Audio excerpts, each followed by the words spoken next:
నమస్కారం అండి. Last Friday నేను ఏపీఎస్ఎఫ్ఎల్ చైర్మన్గా బాధ్యతలు స్వీకరించడం జరిగింది. స్వీకరించిన తర్వాత అక్కడ హెడ్ ఆఫీసులో కొన్ని రివ్యూ చేయడం జరిగింది. ఈరోజు ఇక్కడ వైజాగ్లో ఉన్న ఎన్ఓసి నెట్వర్క్ ఆపరేటింగ్ సెంటర్కి రావడం జరిగింది. ఇక్కడ ఇష్యూస్ ఏదైతే ఉందో ఇక్కడ ఉన్న భరద్వాజ గారు మొత్తం ఎక్స్ప్లెయిన్ చేయడం జరిగింది.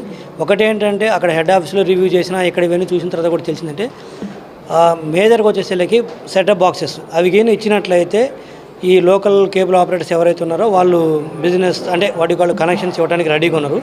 సో అది ఒకటి. మిగతా వచ్చేసరికి నెట్వర్క్ ఇష్యూస్ కొన్ని ఉన్నవి, అవి చిన్నవే, బట్ అవి ఒకటి. ఈ రెండింటిని సార్ట్అవుట్ చేసినట్లయితే డెఫినెట్గా మా కనెక్షన్స్ కూడా పెరుగుతాయి. మేము కూడా ఫేస్డ్ మేనర్లో ఇప్పుడు ఏదైతే 2019కి దాదాపు ఒక 10 లక్షల కనెక్షన్స్ ఉంటే 2024కి అవి తగ్గిపోయి ఇప్పుడు 5 లక్షలే ఉన్నాయి నెట్ చూస్తే. సో ఈ 5 లక్షల కనెక్షన్ నుంచి మళ్ళీ అగైన్ మేము పెంచుకోవాలనుకుంటున్నాం. ఎవ్రీ 6 మంత్స్కి ఒకసారి రివ్యూ చేసుకుంటూ 5 lakhs టోటల్ అయితే టార్గెట్ పెట్టుకున్నాం. 50 lakhs టార్గెట్ పెట్టుకున్నాము. దానికి మా వైపు నుంచి చేయాల్సింది ఒకటి ఏంటంటే సెటప్ బాక్సెస్ ఇవ్వటం. అది డెఫినెట్గా రివ్యూ చేసుకుని దానికి బడ్జెట్ ఎంతో మొత్తం చూసుకున్న తర్వాత మా వైపు నుంచి సెటప్ బాక్స్ ఇస్తాము. అదేవిధంగా లోకల్ కేబుల్ ఆపరేటర్స్ ఏదైతే వాళ్ళకున్న అప్రహెన్షన్స్ ఉన్నాయి, కొన్ని భయాలు ఏదైతే ఉన్నదో తగ్గిపోతున్నాయి కాబట్టి కనెక్షన్స్ వాళ్ళు ఆల్రెడీ కొంత ఇన్వెస్ట్మెంట్ చేసి ఖర్చులు పెట్టున్నారు కాబట్టి కొంత భయపడుతున్నారు. దాని గురించి ఎవరు భయపడాల్సిన అవసరం లేదు. జరిగింది ఏదో జరిగింది గత దాని గురించి ఎలా జరిగింది ఏమేంటనేది కూడా తర్వాత మళ్ళీ నేను డీటెయిల్గా చెప్తాను. ప్రస్తుతానికైతే మేము జెట్ స్పీడ్లో దీన్ని మళ్ళీ రివైవ్ చేస్తున్నాము. ఏదైతే ఉందో రివైవ్ చేసేటప్పుడు డెఫినెట్గా ఎవరైతే ఎల్సీ వాళ్ళు ఉన్నారో ఎవరు భయపడాల్సిన అవసరం లేదు. వాళ్ళందరూ కూడా మళ్ళీ బ్యాక్ టు రెస్టోర్ అవుతారు. డెఫినెట్గా వాళ్ళందరూ కూడా లబ్ధి పొందుతారు. అదేవిధంగా నిన్న మొన్న గమనించినట్లయితే ఎల్సీ వాళ్ళు కూడా ఎవరైతే వాళ్ళు కొన్ని ఇష్యూస్ మా దృష్టికి తీసుకురావడం జరిగింది. ఒక 4-5 మేజర్ ఇష్యూస్ ఉన్నవి.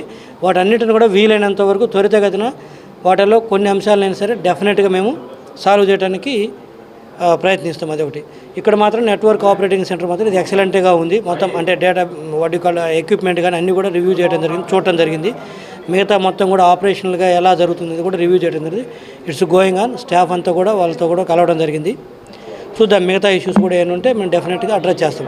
ముఖ్యంగా అయితే నేను ఒకటే చెప్పేది అంటే మేము ప్రిన్సిపల్ అయితే వాళ్ళు ఏజెంట్స్ టైప్ మాకు ఏది ఎల్సీ వాళ్ళందరూ కూడా భయపడాల్సిన అవసరం లేదు. It's win win.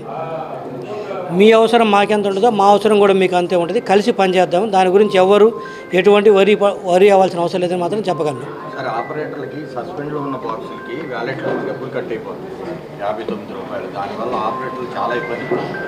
ఆ సమస్య 59 రూపీస్ ఏదైతే ఉందో సెటప్ బాక్స్లో సంబంధించి అది చాలామంది ఆపరేటర్స్ చెప్పడం జరిగింది.